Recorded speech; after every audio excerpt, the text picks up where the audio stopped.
price of compromise. You remember that moment when you said fine instead of no, don't you? When you clenched your jaw, smiled, and went where you didn't want to go because it was easier, quieter, safer that way. In that moment, it felt like you lost nothing. No money, no time, no people. But that's exactly when you started paying, slowly, invisibly, in fragments. And here's the hook. What if the most expensive currency you've been spending your whole life isn't status, not comfort, not approval, but you?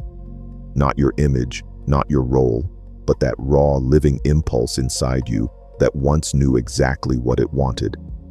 We're taught that compromise is maturity, flexibility, the ability to negotiate. They tell us, be convenient, be reasonable, don't escalate, don't push, just endure. And you did. It started small. You didn't say what you thought, didn't go where you wanted, stayed silent while something inside you tightened. Then it got bigger. You accepted work that slowly drained you, stayed close to people after whom you felt smaller than before. And every time, something inside made a quiet click, as if a switch was being turned off. No pain, almost unnoticeable. But with every click, it got quieter inside. Compromises don't strike all at once. They don't arrive with drama or shouting. They come disguised as care. This will be calmer. Not now, later. You're overreacting. And you agree because you want to preserve something. Relationships, stability, the image of being a good person. What no one tells you is that the cost of preserving all that is the slow betrayal of yourself. You stop living from desire and start living from tolerance.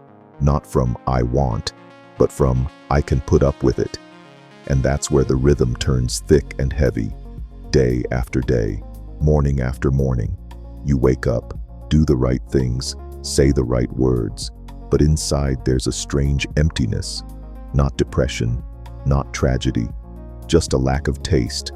Life like water without salt, and you don't immediately understand why.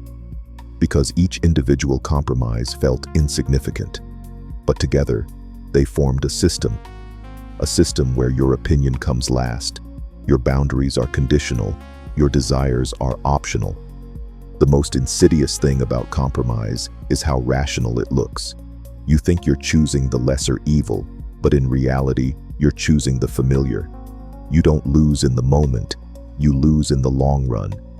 Because every time you don't choose yourself, you teach the world a lesson. This is allowed with me, and the world learns fast.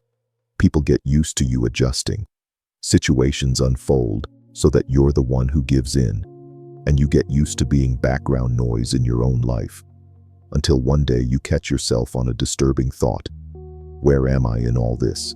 Not the role, not the function, not other people's expectations, but me. And there's no answer, only fatigue. Compromises don't devour you instantly. They pickle you.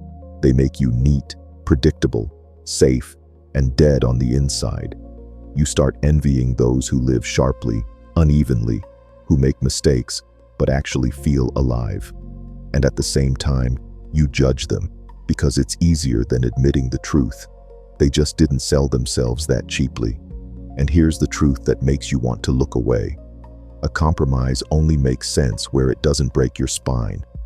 Everything else isn't compromise, it's a trade. You trade yourself for comfort, honesty for acceptance, aliveness for stability. And the question isn't whether those deals were justified. The question is whether you understood the price. Because the scariest thing isn't making a mistake. The scariest thing is living a life where you kept agreeing, and at the end, never understood who it was that kept agreeing in the first place. And now that you've made it to this point, I don't have an accusation for you.